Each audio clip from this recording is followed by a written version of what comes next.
Welcome back to the Barrel Talk Podcast. We are back with another episode of Let's Talk About It, and today we are continuing our series with doing a deep dive into every single NBA team before this upcoming season. This episode, we are going to be focused on the San Antonio Spurs. So before we get into that, make sure to leave a like on the video, subscribe to the channel, helps out a ton. But hopping into the San Antonio Spurs, which last season had a big time season in terms of just questions and kind of not so much expectations, but more so, is Wemby going to live up to the hype, right? What kind of players Wemby going to be in the NBA? Obviously, before going into the draft, the hype was out of this world. Comparisons to LeBron James in terms of prospect and everything else like that. This is like the most hype I've seen around a prospect like since really Zion Williamson, and that even like exceeded those levels of hype. But I feel like last season answered all of those questions when it came to Victor Wembanyama. Is he the guy? Is he going to be the face of the franchise? Is he everything that everybody is saying he is? He answered all of those questions. He might be everything and more than what people were saying. I mean, rookie year was in the race for Defensive Player of the Year already, year one. Impressive as is, this guy is going to be in MVP conversations down the line. I wouldn't be shocked if he's even hinted, depending on how good the Spurs are, in some of those talks next year. But I just don't think the Spurs are going to be good enough to be in those kind of talks. But that's really, whatever the Spurs had going on, that was the underlying question. It didn't matter what happened with anybody else on their roster. As long as he was everything and more, that sets up their entire future and what they want to do going forward. That's kind of what I wanted to talk about in today's video.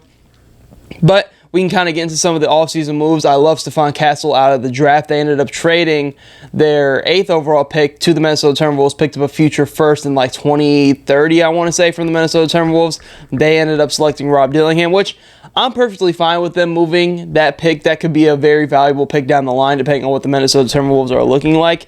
And they're in a position now to where, like, if they were to draft somebody right there, what would the fit really look like? Because you got to think you still have Kelvin Johnson, Devin Vassell, Jeremy Shohan in terms of just wings. So, like, did you want to take, like, a Matas Buzelis there? Or, like, even Ron Holland was off the board at this point. Like, who, I feel like, guard-wise, this is when you have Chris Paul on your roster. You wanted to bring in somebody more veteran-minded. You still have Trey Jones. So I'm perfectly fine with them pivoting, moving this pick off, because they got the guy that they wanted in Stephon Castle, who I think is going to be a perfect fit next to a Victor Wembanyama. You also bring in Chris Paul. This is going to be a very big-time developmental move rather than like Chris Paul's play on the court, because Chris Paul is obviously up there in age. Like we saw last year, Chris Paul coming off the bench for the Golden State Warriors and having spurts of really good play, but he's still just getting up there in age. His just leadership and just being in the locker room. I'm not saying Chris Paul is just going to be a locker room guy. Chris Paul is going to be on the court. I wouldn't be surprised if Chris Paul went out there and gave him 10 to 12 points with like 8 to 10 assists, maybe even 12 with him pairing with Wemby in that pick and roll. I'm saying more so just talking about his mindset on the game in general and how he's going to be able to impact such a young team. And you're pairing that up with Greg Popovich. So he has basically an extension of himself on the court now with Chris Paul. And it's going to be very interesting to see. I'm very excited to see the development. And wherever Chris Paul has gone, I always compare it to the OKC era where he was there, where he was with a super young team and they were ready to write him off. Obviously, that was Chris Paul for many years ago at this point, where he was more closer into his prime, I want to say, towards the tail end. But I think developmental-wise, OKC and like players like an SGA and a Lou Dort aren't where they are at now without Chris Paul's presence being there with OKC Thunder. So looking at that, the San Antonio Spurs are still in a great spot. I really like that signing. I want to say I was kind of looking at it to where, like, so I'm going to go ahead and say I think the Spurs, there should be no, we're just going to wait. Like, Victor Wembanyama is already good enough to be a top 15 to 20 guy in the league already. If you want to say he's closer to top 10 than top 20, that's up to you. But I don't think they should be like pausing or like kind of being a little bit too patient, which I see a lot of teams do with their rebuilds. I think they could go out and really build a more competent NBA roster than just a bunch of young guys around him in terms of Victor Wembanyama. So I was of the mindset when I heard the Darius Garland rumors, I was like, I really like that. That's a young guard that you could pair next to Wemby long term, but then you go get Stephon Castle, which I feel like is kind of like a Drew Holiday-esque kind of. He can play the one, but he's more so suited as a two kind of 3-and-D off-ball kind of guy like we saw him at UConn, but he has the ability like Drew Holiday does to handle and run the show at the 1. So he's very versatile in that right. And I feel like they were in a spot where like they have a lot of the Atlanta Hawks picks and they didn't really pivot and give up a lot of the assets they did have to go get somebody like a Darius Garland. I think the idea is great that they were kind of in those kind of discussions and those rumors were coming up as well. We all saw the Trae Young ones as well. But I didn't really think Trae Young kind of fit that like Greg Popovich San Antonio kind of mold that they have culture-wise over there. So I'm kind of glad they kind of stayed pat, kept all their assets, but still went and made a move to go bring in a more veteran-minded point guard. Even though Chris Paul is on the older side, I think that's still going to be able to help this roster on the court and just development mentally wise as well with what he's going to be able to bring to the team.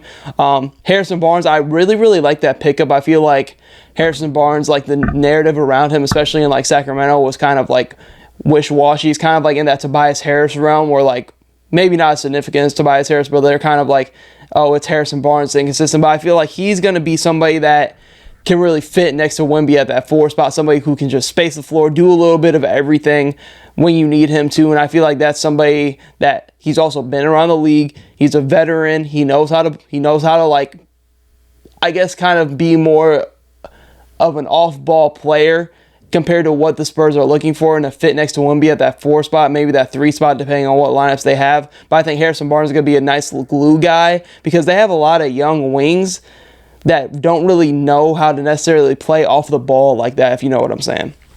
And Harrison Barnes, I think, is going to be a perfect complementary piece just to Wembanyama, even if it is just for 1 year. So, getting into what I think the starting 5 is going to be, I think the starting 5 is probably going to be Chris Paul, Stephon Castle, Devin Vassell at your 3, Jeremy Shohan, and then Wemby, and then you have Keldon Johnson, Trey Jones, and Harrison Barnes coming off your bench.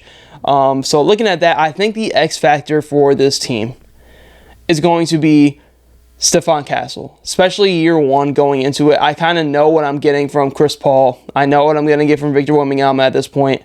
Stephon Castle, his development is going to be so interesting to me because of all the stuff I heard about him wanting to be the franchise point guard coming out of the draft, and we haven't really saw him in that kind of light at UConn. It was a different role. So it's going to be interesting to see because you bring in Chris Paul, which I think he's going to learn a lot from Chris Paul, but I think these first couple years he's going to be more suited to be off the ball rather than being the franchise guy. It's interesting to see what route they do go, but I think his development alone, kind of like I get a lot of Drew Holiday kind of comparisons in my eyes when I see him as a defender for sure, and his size and his frame. So I think Stephon Castle's development, he's the X factor for this team going forward to pair with Wemby, but I think year one for him and this next year for the Spurs, because I do feel like they're in a position where they would like to compete. They would like to get into the mix for the play-in because they do have draft capital throughout the Atlanta Hawks picks and their own picks as well. So they kind of are ready to kind of see what this team could look like, has a possible play-in threat.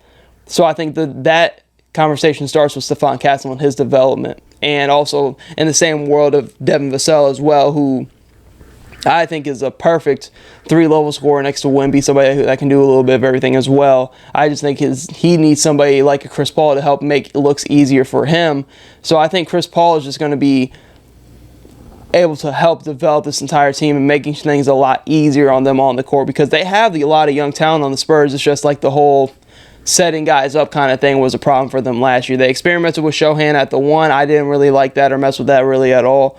But now you bring in Chris Paul, who's going to really build a foundation for what they want to do going forward in the future. In terms of expectations for this team, I think it's going to come down to like Chris Paul and what he can give you on the basketball court, because I think like I said, he's up there in age, but going into this season, like I said, I think this team is going to be wanting to be flirting with the play-in. But I think if they get out of that race at some point in the season, I think they will eventually kind of be like, we are going to be completely fine in a loaded 2025 draft class to be another lottery pick team. I think I see both sides of it. I see the value in going and trying to get some play-in, playoff experience, something like that. But I also see the value in getting in maybe another top 10 pick in this year's lottery, because it's a very loaded draft compared to this past one. So looking at that, I think they're going to be a little bit of a sneaky team to start the year.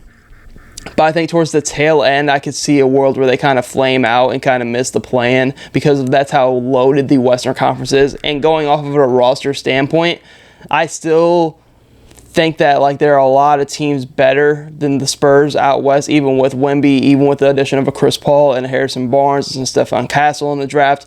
Like, I don't think they're better than Houston. Utah, I think, is even a toss-up because Utah has still a lot of talent over there. They're better than Portland, I would say. Like, then you're talking, I don't think they're better than Golden State. I don't think they're better than the Lakers, Pelicans, Suns.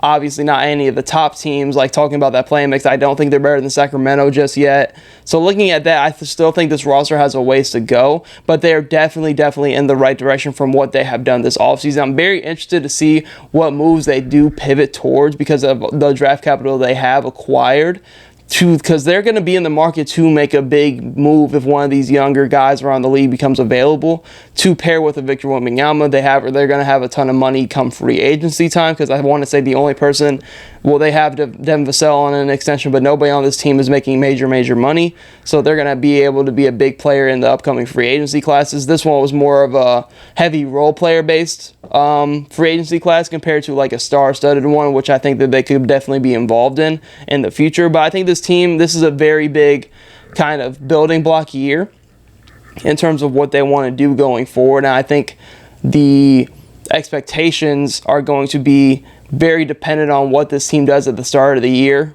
because I think if they start out strong, their cases are going to be a lot better because they're such a young team. But if they kind of start out mid 500, I can see a realm where you're in the front office looking like, well, I'd probably rather be a lottery team again than kind of get into the play-in and have to play like a Warriors team or like a Lakers team or a Suns team or something of that nature. So looking at that, that is really all I have for the San Antonio Spurs. This is going to be a very exciting, interesting year. Year 2 of Wemby, year 1 of Stephon Castle, Chris Paul with the team, see how he helps develop the young guys as well. That is all I have for this episode of Let's Talk About It. Thank you guys for tuning into the Barrel Talk podcast. Hope you tune in to future episodes.